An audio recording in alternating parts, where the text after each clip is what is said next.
All right, let's get right into it. We usually think about the future of tech like it's this one single road we're all headed down. But what if it's not? What if, right now, we're watching three totally different futures duking it out for what our gadgets are going to look, feel, and even do? So that's the big question we're tackling in this explainer. What's it actually going to be like? We're going to break down three completely distinct visions for where technology is heading, and we'll do it by looking at some of the weirdest and most interesting products popping up on the market right now. So first up is a future that isn't really global at all. It's this idea of hyper-localized innovation. We're talking about technology that is so specifically engineered for one culture that, honestly, it might seem totally bizarre to anyone on the outside. And our main example here? South Korea. You know, this whole idea of hyper-localized tech, it kind of flips the usual script on its head. Instead of some big company trying to make one product that's good enough for everybody on the planet, the goal here is to create the absolute perfect product for a very specific group of people, solving problems that might not even be problems anywhere else. Okay, a perfect way to picture this is the Dyson Pencil Vac. It launched first in places like Korea and Japan, and there's a really good reason why. In cultures where almost everyone has hard floors, you don't need some giant heavy-duty vacuum cleaner. What you need is something super light, super nimble for those quick daily cleanups. It's an absolutely brilliant idea there, but try selling it in a country full of wall-to-wall carpeting. It's a much tougher sell. And believe me, it goes way, way beyond vacuums. A scalp massager that uses infrared light and dispenses treatment oil? That's not just some random gadget. It shows how deeply wellness is valued in the culture. Or how about a headband that sends electrical pulses to your brain to help you de-stress? That is a direct response to the unbelievable pressure of university entrance exams in Korea. See? These aren't just quirky little products, they're reflections of a very specific way of life. All right, our second vision is less about solving a specific cultural problem and way more about just looks, pure aesthetics. We're talking about the huge comeback of transparent tech, like from the 90s. But the real question is, does seeing all the guts and glory of a device actually make it better? Or is it just a gimmick riding a wave of nostalgia? You can see the two sides of this coin right here. On the left, you've got this afterglow switch controller.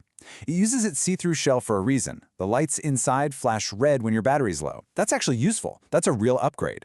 But then, look to the right. Transparent playing cards. They look super cool for sure, but you literally can't play a game where you need to hide your hand from other players. It's the perfect example of when a cool design completely breaks the product's actual purpose.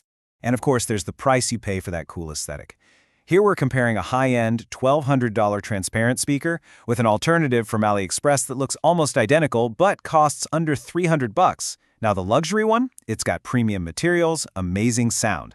The alternative gives you about 90% of the look and maybe 65% of the sound, but for only 20% of the price. That's the choice we're all faced with. Is that pure aesthetic really worth the huge premium? And that brings us to our third and final vision for the future. And this one comes straight from the biggest names in the business. It's all about how these mass-market giants, companies like Apple, are being forced to completely reshuffle their entire product lineups just to keep growing and appeal to all of us who want more and more specific things.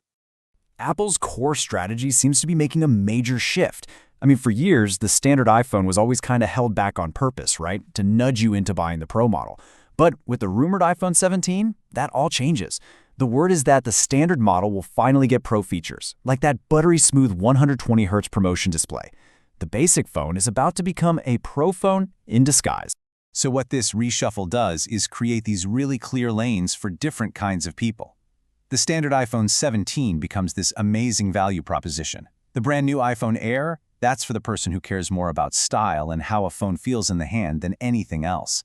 And the Pro, well, the Pro is now free to be an absolute beast, thicker, heavier, with zero compromises for the true power users. There's a phone designed specifically for everyone.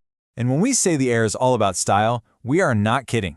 At a rumored 5.6mm thick, this thing is just impossibly thin. I mean, that's thinner than a pencil.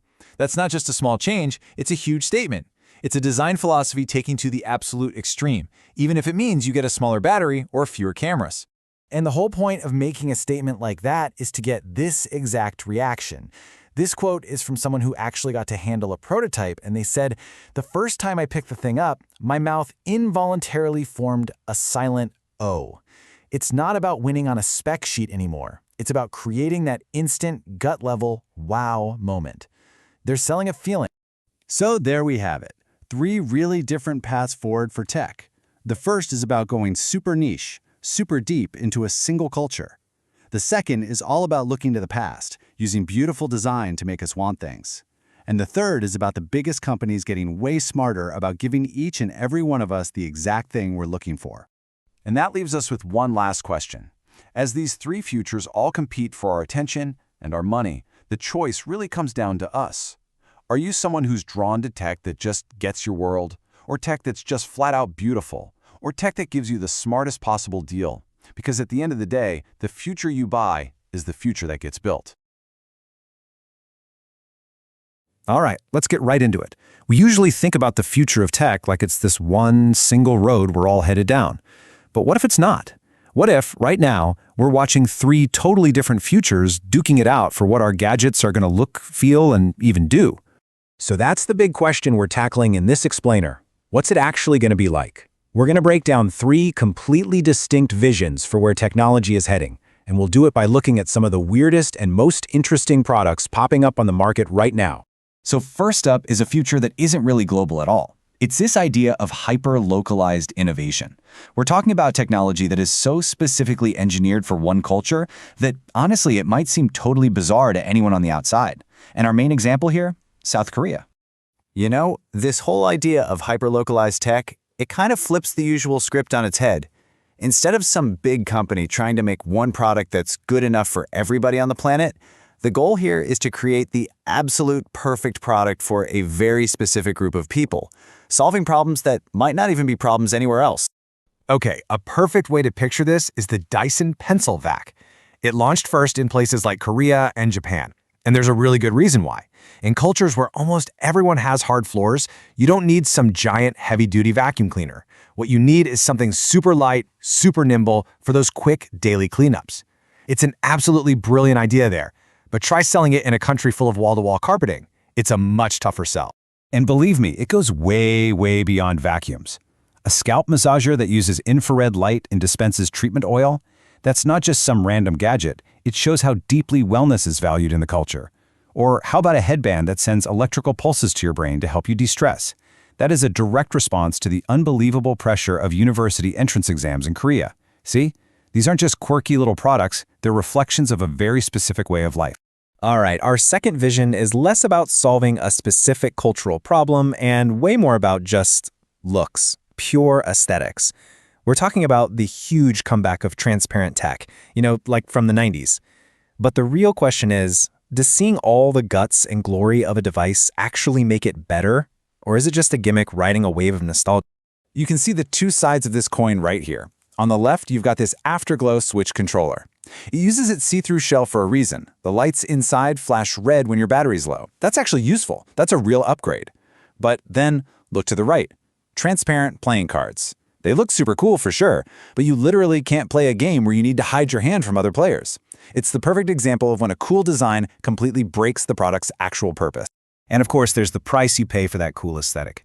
Here we're comparing a high-end $1,200 transparent speaker with an alternative from AliExpress that looks almost identical but costs under $300. Now the luxury one, it's got premium materials, amazing sound.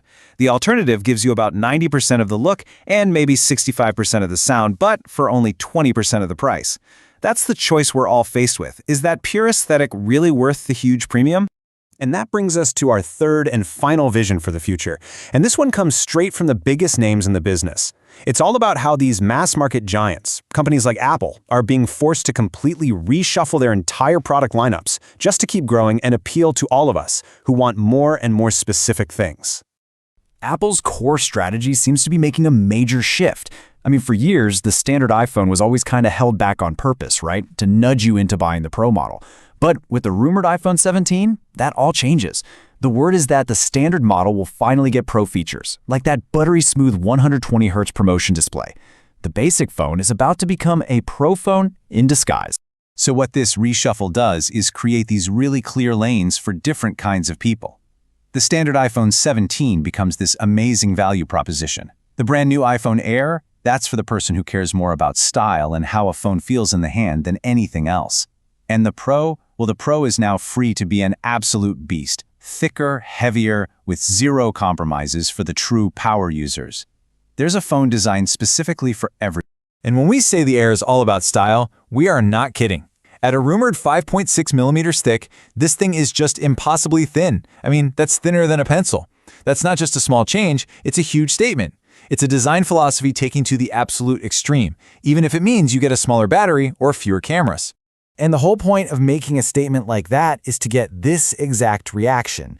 This quote is from someone who actually got to handle a prototype, and they said, "The first time I picked the thing up, my mouth involuntarily formed a silent O. It's not about winning on a spec sheet anymore. It's about creating that instant, gut-level wow moment." They're selling a feeling. So there we have it. 3 really different paths forward for tech. The first is about going super niche, super deep into a single culture. The second is all about looking to the past, using beautiful design to make us want things. And the third is about the biggest companies getting way smarter about giving each and every one of us the exact thing we're looking for. And that leaves us with one last question. As these 3 futures all compete for our attention and our money, the choice really comes down to us. Are you someone who's drawn to tech that just gets your world? Or tech that's just flat out beautiful? Or tech that gives you the smartest possible deal? Because at the end of the day, the future you buy is the future that gets built.